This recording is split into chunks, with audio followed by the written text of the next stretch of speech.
Now, if you've been watching the Alabama State Dynasty, you will remember this particular recruiting class right here.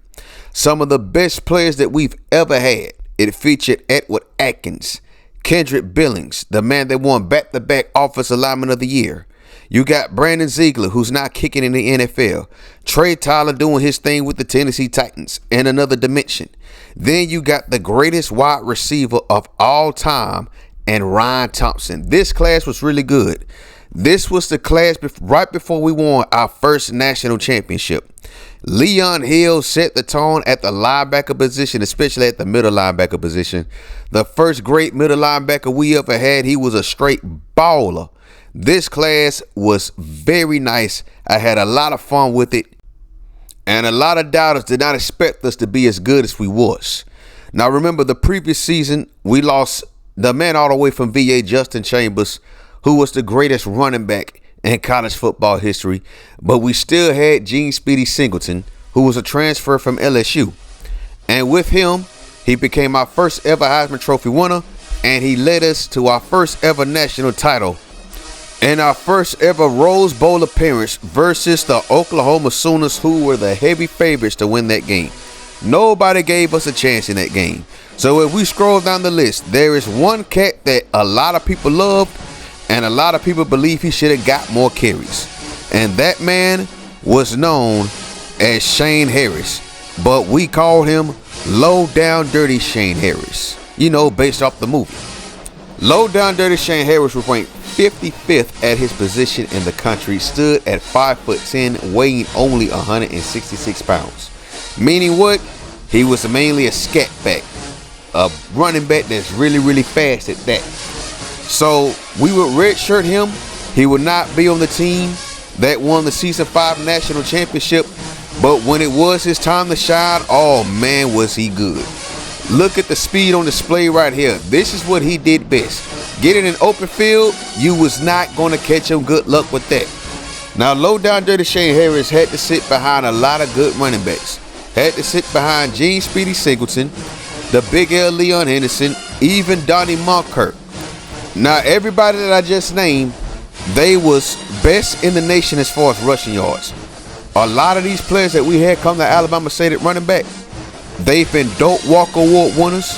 A couple of them have been Maxwell Award winners. And Joseph Cooley likes to run 3 running backs deep. So when we have a scat back there, a back that's really, really fast, this was his role.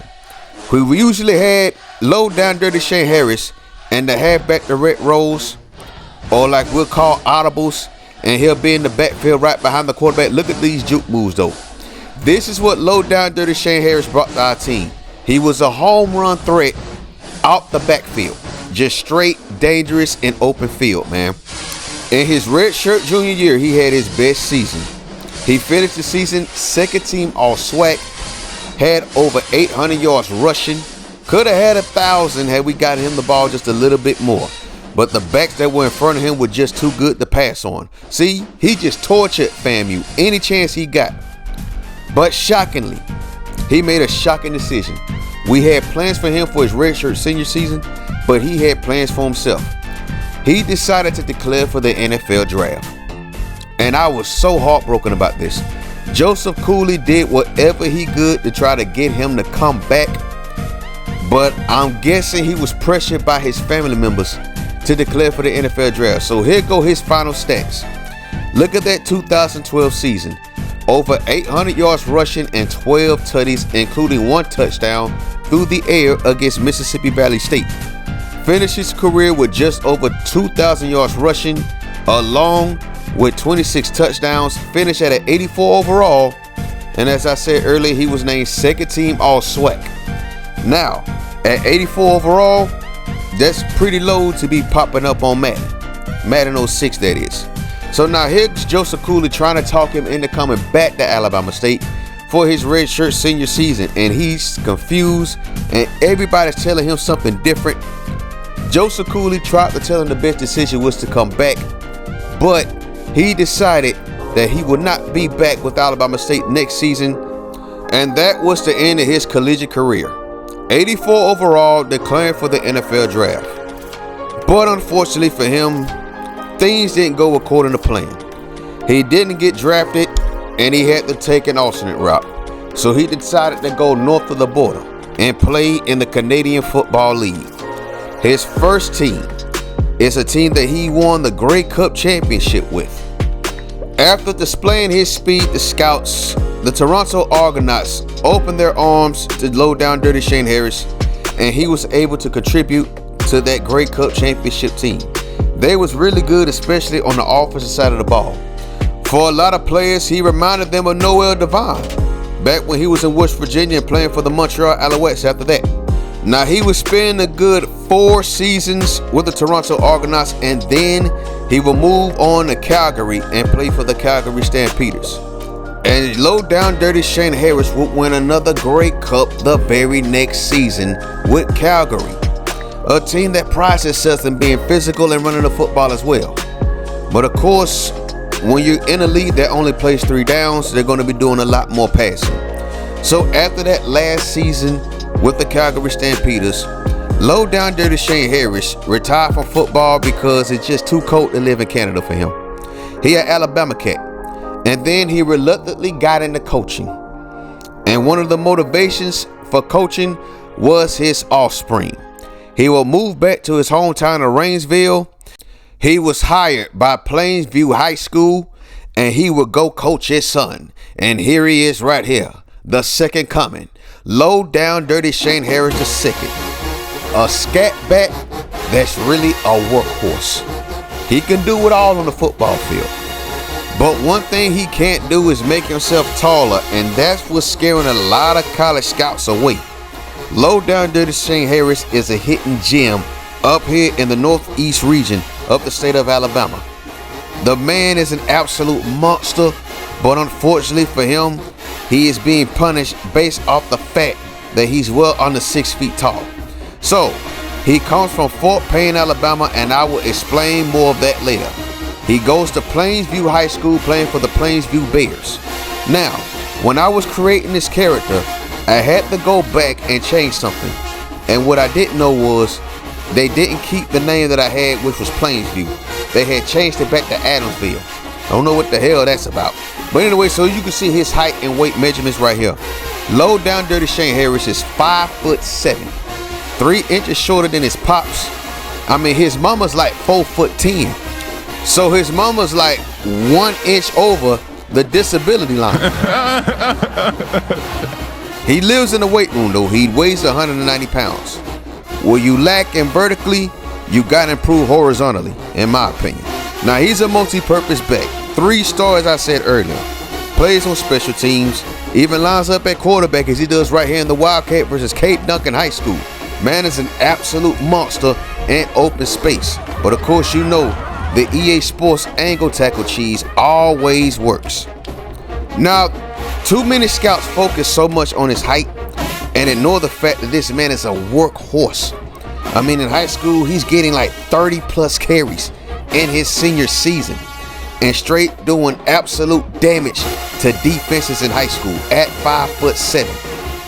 But at the same time, a lot of people also are looking at the fact that he's not playing at the top level of Alabama high school football. He's playing at the 3A level.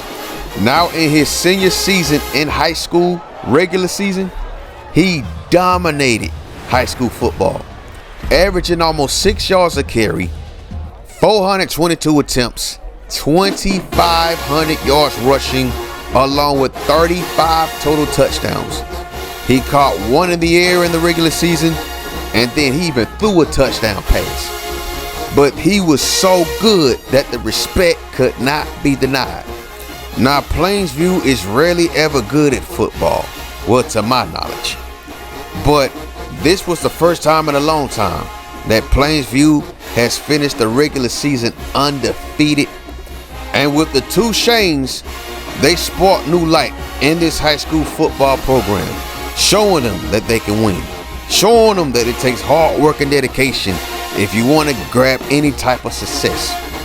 But low down Dirty Shane Harris, he was so successful in his senior season that the respect couldn't be denied by the scouts, by those at Roberts.com, ESPN, and even 24/7 Sports.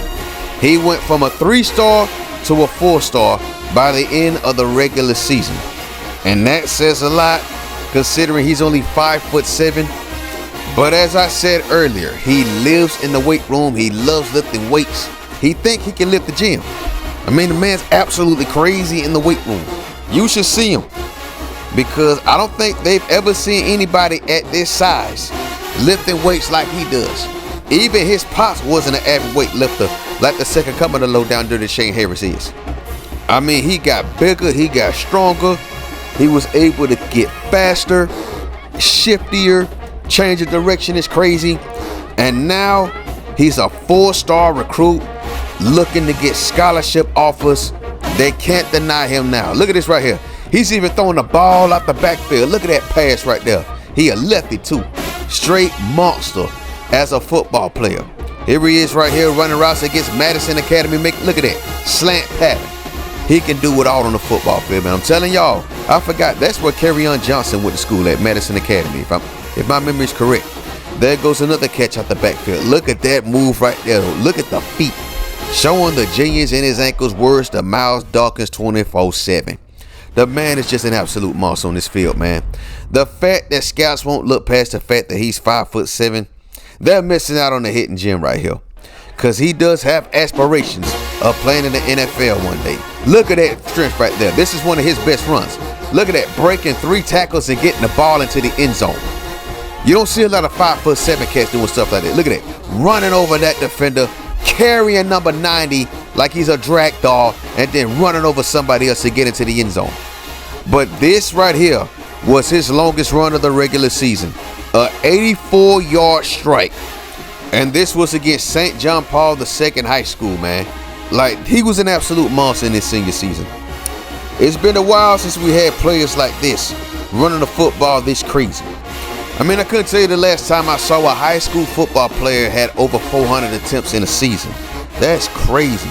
But now Low Down Dirty Shane Harris II is looking to take his talents to the next level.